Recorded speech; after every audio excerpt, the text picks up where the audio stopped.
Vamos agora, acho que analisar aqui uma questão de vulnerabilidade. O edital, então, ele traz o chamado Sistema Único de Saúde. Como eu havia falado, na minha opinião, é mais uma questão da falta de identidade, né, aqui entre direitos humanos e direitos humanos fundamentais. Claro que o tema aqui vai olhar com certeza o vulnerável, né? Temos, então, em relação ao SUS, tanto uma previsão constitucional quanto uma previsão infraconstitucional. Na previsão constitucional está lá no capítulo da Seguridade Social, na seção da saúde, aqui a partir do artigo, se não me engano, 194, 195, os destaques em relação ao SUS, efetivamente, eu falo já de cara, são as 3 diretrizes do artigo 198 da Constituição. Acredito que é interessante dar uma olhada lá, já deixei isso sublinhado, mastigado para todos vocês. Falar do financiamento do SUS, também acho muito importante dar uma olhada, essa questão às vezes da iniciativa privada, ter algum tipo de parceria, já que a saúde é livre, a iniciativa privada, mas ela pode ajudar aonde o SUS não atende, então eles vão participar sempre de uma forma complementar. Lembrar das atribuições do SUS no artigo 200, que são 8 atribuições. Artigo 200 da Constituição Federal. Saiu da esfera constitucional e veio para a esfera ainda do SUS infraconstitucional, que é a Lei 8.080 de 1990. Então essa lei ela vai regular em todo o território nacional a questão efetivamente do SUS. Ela vai trazer a execução, a formulação e execução de políticas econômicas e sociais. Vai trazer uma questão interessante, os fatores determinantes da própria saúde aqui. Então, por exemplo, dando destaque muito ligado aos direitos sociais. Alimentação, a moradia, saneamento básico, meio ambiente, a questão do próprio trabalho, a renda, a educação, o transporte, o lazer e o acesso aos bens e serviços essenciais. Observe que dentro do rol dos direitos sociais do artigo 11 da Constituição, aqui a lei do SUS, no seu artigo 3º, há uma concatenação de pelo menos 4, 5 direitos sociais, que é a base da concretude da dignidade da pessoa humana. Lembrar que o SUS ele é constituído de ações e serviços de saúde e ele acaba trazendo também 3 objetivos dentro da lei que regula o SUS. Então é importante ir lá na lei, na 8.080, e ver. A lei 8.080 também traz alguns conceitos, por exemplo, o que é vigilância sanitária, o que é uma vigilância epidemiológica, o que é a saúde do trabalhador. Então são conceitos legais que é aqui extremamente importante, pelo menos dar uma lida, porque não é matéria do nosso dia a dia. Nós que somos formados em direito nessa área, não dá só alguém que trabalha na área de saúde ou escreveu alguma coisa nesse sentido, não é o nosso dia a dia. Lembrar também sobre o Sistema Nacional do SUS. Eu tenho aqui tanto um sistema nacional, eu tenho um sistema estadual e um sistema municipal. Tomar cuidado porque o Ministério Público muitas vezes vai fiscalizar não só o MPE, mas o MPF também, esse repasse e essa questão. Existe até, segundo a lei, um subsistema de atenção à saúde indígena. Então toma cuidado. O Ministério Público já olha o vulnerável do índio na Constituição, olha, aqui o SUS determina. Então aqui é uma pergunta que pega efetivamente na função institucional. Acredito que a ideia de SUS é essa. O próximo item do seu edital, a gente já quase que fechando, é o Sistema Único de Assistência Social. E aqui eu tenho tanto assistência social também na ideia ali do capítulo da Previdência Social, na Constituição, mas eu dou destaque aqui, não dando destaque à Constituição, que é importante também, mas dando destaque aqui à Lei 8742 de 93, que dispõe sobre assistência social. Traz os seus 5 objetivos, traz efetivamente 5 princípios e 3 diretrizes. Tudo isto devidamente pontuado lá no material que eu deixei disponibilizado para vocês. Por exemplo, fala lá da garantia de um salário mínimo mensal a uma pessoa portadora de deficiência ou ao idoso aí com 70 anos. Detalhe que idoso no nosso sistema, né, quem tem mais de 60 anos, e a lei, antes do Estatuto do Idoso, falava então em 70 anos, há aqui uma alteração tácita sem problema nenhum.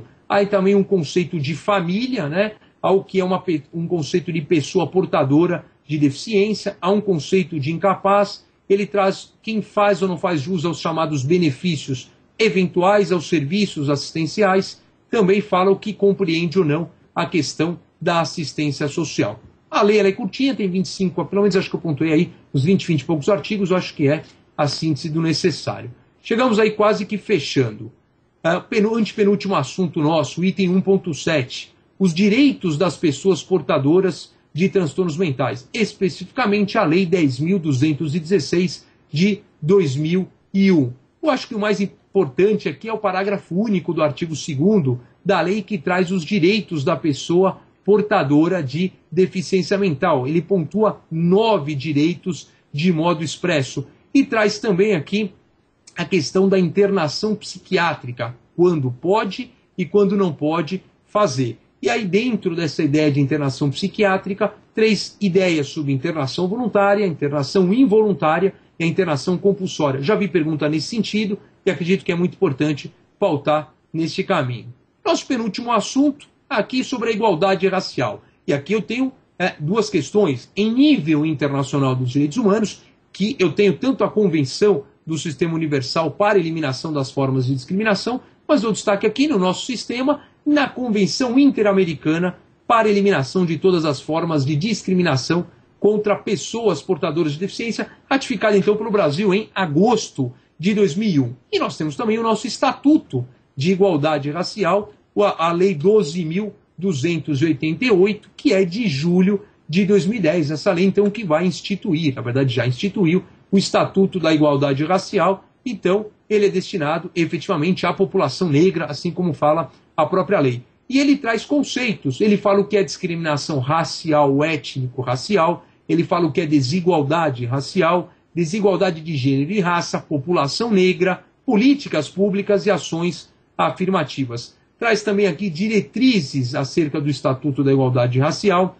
fala da participação da população negra, traz uma série de implementos que cabe ao Estado fazer, fala sobre os programas de ações afirmativas, que são extremamente importantes, e cria o SINAPIR, o famoso Sistema Nacional de Promoção da Igualdade Racial, dando destaque, então, ao que a gente chama, dentro do sistema, de direitos fundamentais. O direito à saúde, à educação, à cultura, ao esporte, ao lazer, à liberdade de consciência e de crença, ao livre exercício dos cultos religiosos, acesso à terra, moradia e trabalho. E o próprio Estatuto estrutura e disciplina a questão do Sistema Nacional de Promoção da Igualdade Racial, o SINAPIR. Então, como é que ele é articulado, quais são os seus 5 objetivos. Fechando o nosso bate-papo, nós temos aqui o item pessoas com deficiência. O que me chama a atenção aqui, pessoas com deficiência? Nós temos aqui, pelo menos, 2 assuntos. Nós temos uma convenção interamericana que não chamou tanta atenção, salvo o melhor juízo, ratificada em 2001. Mas ela chama muito atenção pela Convenção de Nova York de 2007, porque ela é incorporada de acordo com a nova regra, ou seja, com equivalência constitucional. Então, ela foi incorporada em agosto de 2009. Está lá, eu mencionei até no resumo que eu fiz para vocês, o decreto.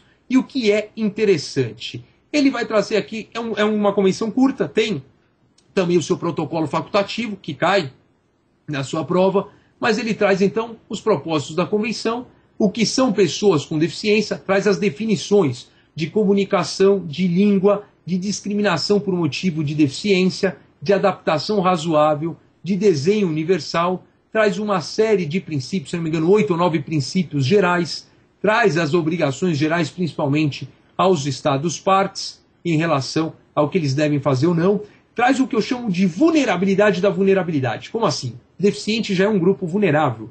E a Convenção destaca 2 grupos vulneráveis dentro da própria vulnerabilidade. Ele fala de mulheres com deficiência e fala de crianças com deficiência. Traz a importância sobre a conscientização, a questão importante da acessibilidade, porque justamente é o trazer o excluso para uma inclusão social. Então a acessibilidade é extremamente importante, que é intimamente ligada ao que a gente pode chamar de mobilidade pessoal. A questão da habilitação e reabilitação leva novamente aqui a questão do padrão de vida e proteção social adequados, muito ligado à ideia do piso mínimo vital, como alimentação.